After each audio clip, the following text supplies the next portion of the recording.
বর্তমান সময়ে দক্ষিণ ভারতের অন্যতম জনপ্রিয় অভিনেত্রী কীর্তি সুরেশ। চলতি মাসের 30 তারিখে মুক্তি পাচ্ছে এই অভিনেত্রী অভিনীত তেলুগু সিনেমা দাশারা। সিনেমাটিতে তার বিপরীতে অভিনয় করেছেন আরেক দক্ষিণের নায়ক ন্যানি এবং সিনেমাটির শেষ দিনের শুটিংয়ে এক বিরল রেকর্ড গড়লেন এই অভিনেত্রী। শুটিং ইউনিটের প্রত্যেক কর্মীকে একটি করে মোট 130টি স্বর্ণমুদ্রা উপহার দিলেন এই অভিনেত্রী। এগুলোর প্রতিটির ওজন ছিল প্রায় 10 গ্রাম করে। সব মিলিয়ে মূল্য হয়েছিল প্রায় 70 থেকে 75 লাখ রুপি। এরকমই খবর বেরিয়েছে ভারতীয় গণমাধ্যমগুলোয়। শুটিং ইউনিটের একটি সূত্র জানায়, শুটিংয়ের শেষ দিনে কীর্তি সুরেশ বেশ আবেগপ্রবণ হয়ে পড়েছিলেন। যাদের কারণে তিনি এই সিনেমায় তার সেরাটা দিতে পেরেছেন, তাদেরকে তিনি কিছু না কিছু দিতে চেয়েছিলেন। এ কারণেই শুটিংয়ের ইউনিটের প্রত্যেককে তিনি একটি করে স্বর্ণমুদ্রা উপহার দেন। এই সিনেমাটিতে মূলত ভেনেলা নামের একটি চরিত্রে অভিনয় করেছেন কীর্তি সুরেশ।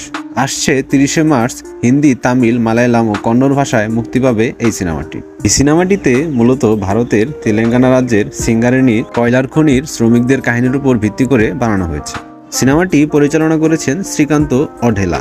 কীর্তি সুরেশ মূলত তামিল, তেলুগু, মালায়ালাম ভাষার সিনেমায় অভিনয় করেন। 2018 সালে পারেন নিচের কমেন্ট বক্সে। আর বিনোদনের খবর সবথেকে আগে পেতে সাবস্ক্রাইব করুন আমাদের এই চ্যানেল।